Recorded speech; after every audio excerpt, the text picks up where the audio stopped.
अरे दीक्षा बेटा, तुम अभी तक तैयार नहीं हुई? मम्मा, मैं आपके पास नहीं रह सकती क्या?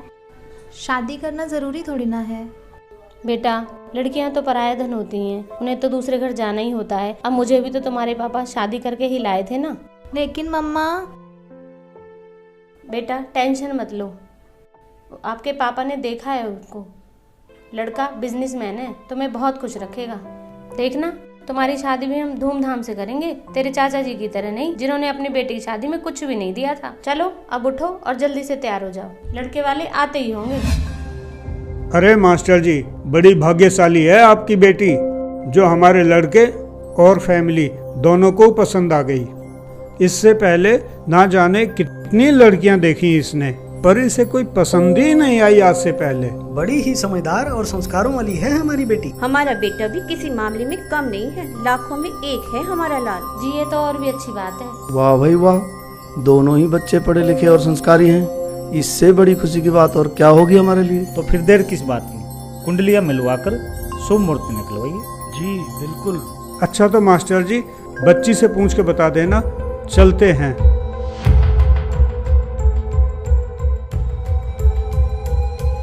और हाँ मास्टर जी, एक बात और कहनी थी आपसे। वैसे तो हमारी कोई डिमांड है नहीं, आपने हमारा स्टेटस तो देखा ही है, उसका जरूर ध्यान रखना, क्योंकि लोग हमसे कुछ ज़्यादा की उम्मीद रखते हैं। देखिए मास्टर जी, आपने जो निशा बेटी की शादी में दहेज दिया था उतना तो आप देंगे ही। बाकी मेहता जी, वो गाड़ी वाली बात एक बार अरुण बेटे से और पूछ लीजिए, उनको कौन सी गाड़ी पसंद है। लगे हाथ मास्टर जी को बता भी देंगे। अरे वो तो मास्टर जी देख ही लेंगे। बाकी मास्टर जी, लेने से पहले एक बार पूछ जरूर लेना। जी मेहता जी जरूर, हम अपनी हैसियत से भी कुछ ज्यादा करने की कोशिश करेंगे। अच्छा तो ठीक है मास्टर जी, चलते हैं। नहीं नहीं भाई साहब, खाना तो तैयार है, आप खा के ही जाइए। अरे नहीं नहीं जी, माफ करना, आज हम जल्दी में हैं, किसी रिश्तेदार के यहाँ जाना है, फिर कभी। देखिए मास्टर जी, आपने जो निशा बेटी की शादी में दहेज दिया था उतना तो आप देंगे ही। बाकी मेहता जी, वो गाड़ी वाली बात एक बार अरुण बेटे से और पूछ लीजिए, उनको कौन सी गाड़ी पसंद है।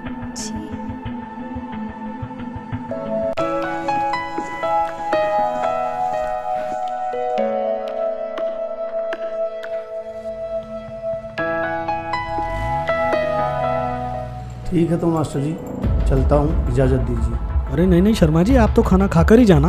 हाँ हाँ शर्मा जी, खाना तो खा के ही जाइए। मास्टर जी, जरूरी काम से कानपुर जाना है, बस आप दीक्षा बेटी की शादी में दहेज की कमी मत छोड़ो। उसकी कोई दिक्कत नहीं है शर्मा जी, आपको तो पता ही है, हमने अपनी बड़ी बेटी निशा की शादी कितनी धूमधाम से की थी। हमारी बेटी सुखी रहनी चाहिए, हमें कोई दिक्कत नहीं है दहेज देने में। देखो मास्टर जी, उन्होंने मुझे कहा दहेज की बात करने को, सोचा आपको बता दूं ताकि बाद में कोई दिक्कत ना हो। अब आपको तो पता ही है मास्टर जी, वो हाई सोसाइटी के लोग हैं और लड़का भी बिजनेसमैन है, जो उनकी डिमांड भी इसी तरह की है। ओके नमस्कार, चलता हूँ।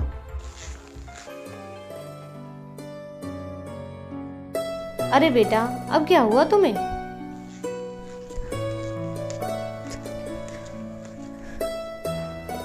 मम्मा प्लीज, नहीं करनी मुझे ये शादी। अरे बेटा, तुम्हें तो खुश होना चाहिए, कितना अच्छा परिवार मिला है तुम्हें। जैसे निशा बेटी की शादी धूमधाम से हुई है, वैसे ही तुम्हारी शादी भी हाई सोसाइटी में होगी, तुम्हारी बहन निशा की तरह। हाँ मम्मा, ऐसी जगह शादी कर दो कि मैं भी रोज रोज मरने की सोचूं दीदी की तरह। दीक्षा बेटा, ये क्या बोल रहे हो आप? मरने की बात और निशा के मन में हो नहीं सकता। हाई सोसाइटी में शादी हुई है उसकी, बढ़िया घर बार है, भला वो क्यों सोचेगी ऐसा? बेटा सच सच बताओ, बात क्या है? हाँ हाँ दीक्षा, बोलो बेटा बोलो। पापा, जिन्हें आप हाई सोसाइटी के और अच्छे व्यक्ति मानते हो, वो एक नंबर के घटिया और लालची लोग हैं। मैं जब पिछले महीने निशा दीदी के घर गई थी तो मैंने देखा। अरे दीक्षा, दीक्षा तू? हाँ दीदी, मैं। और कैसे हो आप? मैं ठीक हूँ, तू कैसी है? बस बिल्कुल ठीक। अंदर आजा। पता है, मम्मा तो मना कर रही थी कि अकेली कहाँ जाएगी, लेकिन मैं मानी ही नहीं। अरे रूपाली जी, हमारी बहू तो कैश, ज्वेलरी, फर्नीचर सब कुछ लेकर आई है। अच्छा, तब तो आपकी मौज हो गई होगी सुनीता जी। हाँ रूपाली जी, जब से हमारे घर बहू आई है हमारी तो मौज हो गई है। आप बताइए। अरे क्या बताएं सुनीता जी, हमारे घर तो ऐसी अभागन आई है कि अपने घर से तो कुछ लाई नहीं। शादी में तो कह रहे थे उम्मीद से ज्यादा देंगे, मगर दिया ही क्या, एक छोटी सी गाड़ी, थोड़ा सा कैश और कुछ ज्वेलरी देकर अपने घर का बोझ हमारे सर पर मढ़ दिया। लो, महारानी की बहन आई हैं।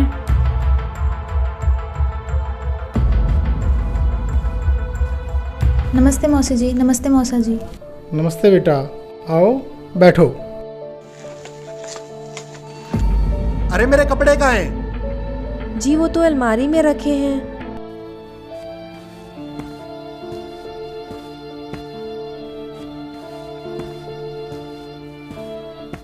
अरे अभी तक कपड़े प्रेस नहीं किए, तुमसे कोई काम ठीक से नहीं होता। अब मैं बाहर क्या पहन कर जाऊं? जी अभी करती हूँ।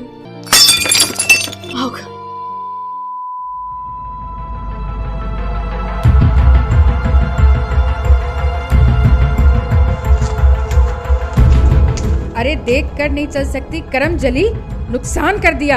ध्यान कहाँ रहता है तेरा? अरे इसके तो रोज के यही काम है। मेरी किस्मत ही खराब है जो ऐसी वाइफ मिली। नुकसान करने में सबसे आगे और काम करने में। हाँ।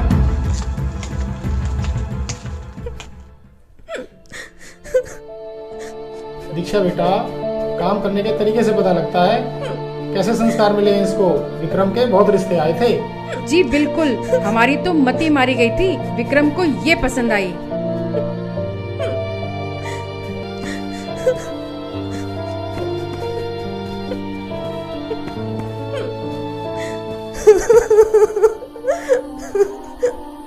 दीदी, क्या आप रोजाना इसी माहौल में रहते हो?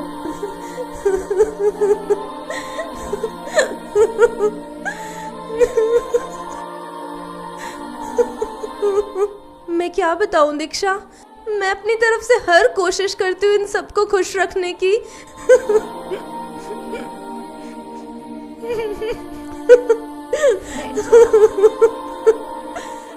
लेकिन इनके ऐसे व्यवहार से कभी कभी मन करता है कि सुसाइड कर लूं, बस ऐसे लोगों से छुटकारा मिल जाए।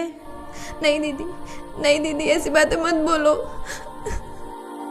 दीक्षा, तुम्हें मेरी कसम, तुम मम्मी पापा को ये बात नहीं बताओगी, नहीं तो वो लोग बहुत परेशान हो जाएंगे। कितने अरमानों से उन्होंने मेरी शादी की थी।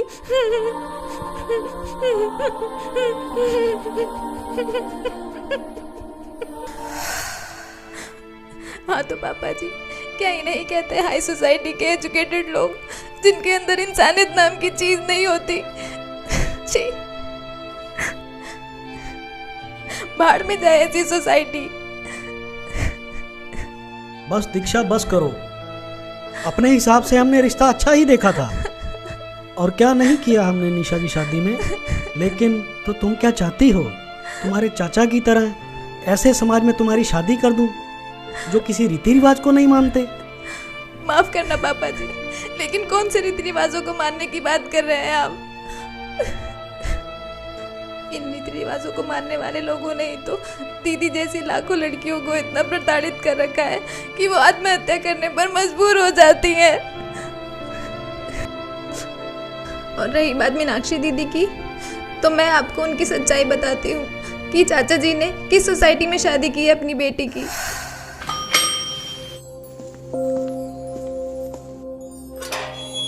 अरे दीक्षा बेटा। जी नमस्ते मौसी जी। नमस्ते बेटा, आओ आओ आओ बेटा आओ।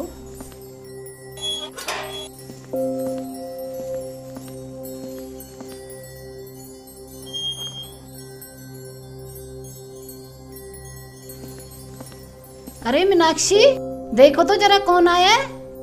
बेटा बैठो।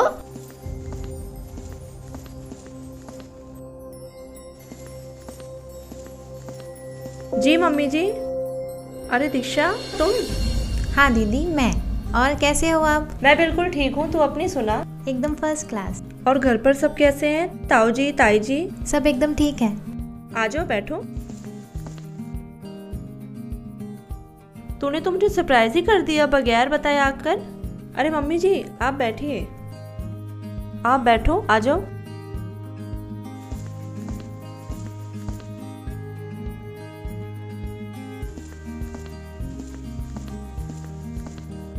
और सुना बेटा, घर पर सब कैसे हैं? जी सब बढ़िया। आप बताओ, आप कैसे हो? बस बेटा परमात्मा ने मौज कर रखी है। मीनाक्षी देखना बेटा गेट पर कौन है। जी मम्मी जी, देखती हूँ।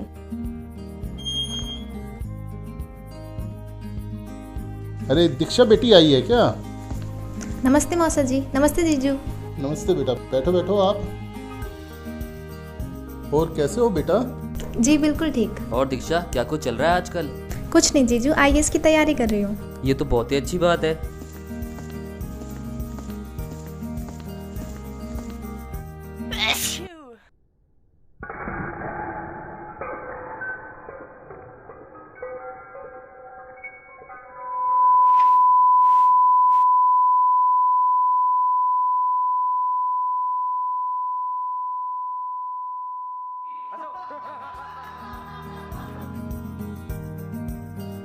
कोई नहीं बेटा, हो जाता है, इसे मैं साफ कर देती हूँ, आप और ले आओ।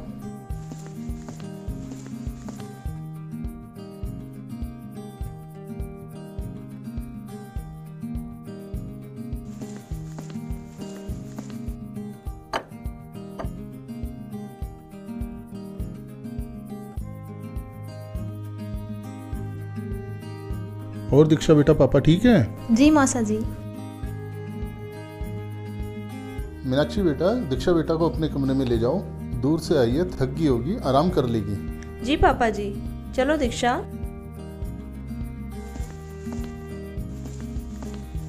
आओ बैठो। और सुना दीक्षा, तेरी पढ़ाई कैसी चल रही है? बिल्कुल ठीक दीदी।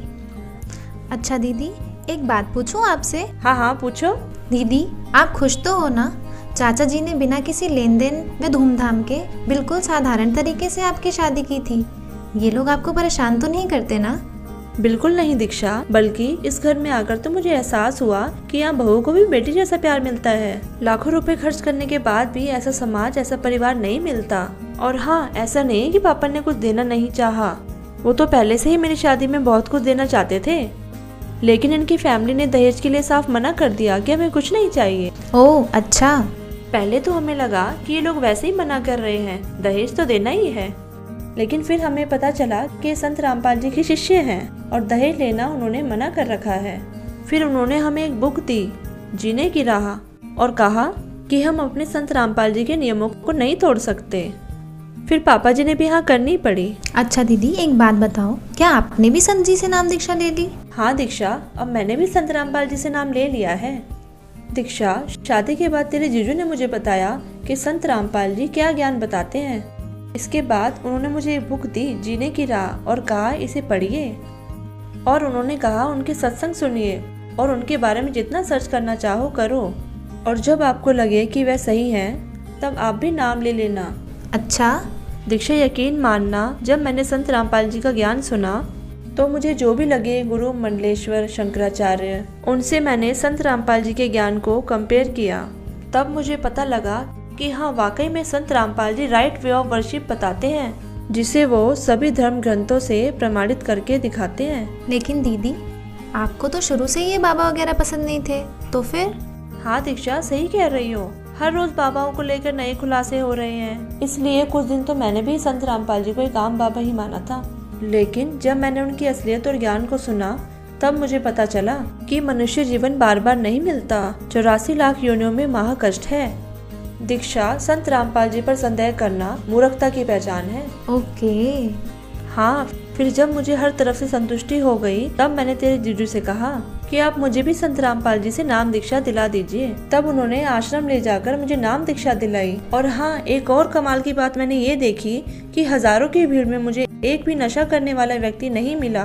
नहीं तो दीक्षा, तुम ही बताओ, इतनी भीड़ में कम से कम बीड़ी सिगरेट पीने वाला कोई ना कोई तो मिल ही जाता है। जी बिल्कुल। हाँ, और फिर इसके बारे में मैंने तेरे जीजू से पूछा, तभी उन्होंने मुझे बताया कि यही तो खासियत है संत रामपाल जी महाराज के अनुयायियों में, कि वे नशा करना तो दूर, चोरी, ठगी, रिश्वतखोरी जैसी बुराइयां करना तो दूर, किसी प्रकार का सहयोग भी नहीं देते। दीदी, मैंने तो यहाँ तक सुना है कि संत रामपाल जी के अनुयायी नशे को हाथ तक नहीं लगाते। हाँ, बिल्कुल सही सुना है तुमने दीक्षा। तुझे पता है, इस घर में मुझे बेटी से भी ज्यादा प्यार मिल रहा है, जिसकी उम्मीद मुझे शादी से पहले 1% भी नहीं थी, और ऐसा सिर्फ और सिर्फ संत रामपाल जी के ज्ञान आधार से ही है। ये तो बहुत अच्छा हुआ दीदी। अब आप लोग ही बताओ कौन सुखी है। बेटी, आज आपने ये सच्चाई बताकर हमारी आंखें खोल दी। हमने तो कभी सोचा भी नहीं था कि संत रामपाल जी के ज्ञान आधार से इतना स्वच्छ समाज बन रहा है। हाँ दीक्षा बेटा, हमने तो मीडिया के माध्यम से संत रामपाल जी महाराज के बारे में हमेशा गलत ही सुना था, लेकिन वो तो सच्चे संत हैं। काश हमें पहले पता चल जाता तो हमारी निशा बेटी की ज़िंदगी नरक होने से बच जाती। लेकिन तुम टेंशन मत लो, हम तुम्हारी शादी तुम्हारे चाचा जी की तरह बिल्कुल संत रामपाल जी महाराज के बताए हुए ज्ञान के आधार पर ही करेंगे।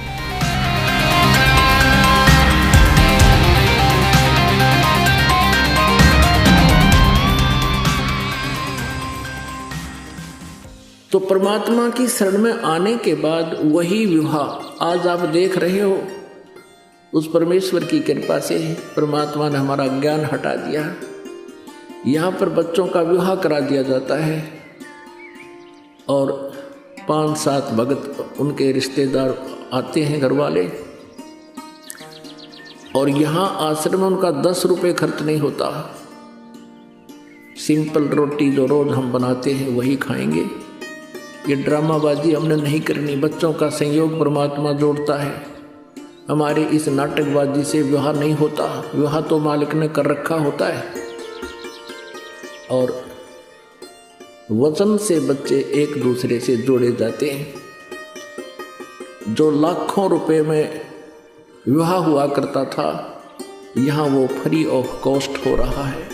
तो संस्कार चेंज कर दिए परमात्मा ने, वो हमारा लेन देन खत्म कर दिया और एक न्यारी उमंग होती है ऐसे सिंपल ब्याह करने में। तो पुण्यात्माओं, जिनके संतान नहीं है और ये भक्ति मार्ग जिनको मिल गया, उनको विश्वास भगवान पर हो गया कि जो मालिक कहता वो सही है, उनका कल्याण तो होया पड़ा है। और दूसरे जिनकी दृढ़ विश्वास मालिक पर हो गया, संतान भी है, बच्चा ने भी लाओ लाइन पर, कल्याण उनका भी गारंटेड है। इसलिए इस काल की व्यवस्था से अपने विचारों को ऊंचा उठाओ, परमात्मा पर विश्वास रखो। जो वो करते हैं वो सही करते हैं। मानुष जन्म पाए कर नहीं रटे हरि नाम, जैसे कुआं जल बिना फिर बनवाया क्या काम। दोस्तों, आपने देखा कि जब दीक्षा संत रामपाल जी महाराज से नाम उपदेशी परिवार में जाती है तो ये देखकर हैरान हो जाती है कि देश में ऐसे भी परिवार हैं जो दहेज लेना पाप समझते हैं। कठोर से कठोर कानून बनाने के बाद भी सरकार की नीतियां दहेज लोभियों के सामने बोनी प्रतीत हो रही हैं। लाखों परिवारों को इस दहेज रूपी राक्षस ने बर्बाद कर दिया। संत रामपाल जी महाराज के आध्यात्मिक ज्ञान से दहेज जैसी बुराई ही नहीं बल्कि अन्य बुराइयों का भी अंत होता जा रहा है। दोस्तों, संत रामपाल जी महाराज के भक्ति नियमों पर चलते हुए इनके शिष्यों ने एक मिसाल कायम की है कि न तो दहेज लेंगे और न ही दहेज देंगे। संत रामपाल जी के इस नियम पर चलते हुए एक खुशहाल और सभ्य समाज तैयार हो रहा है। लाखों शादियां बिना दहेज, बिना बाहरी आडंबर के हो रही हैं, जिससे समाज में सुख और शांति स्थापित हो रही है।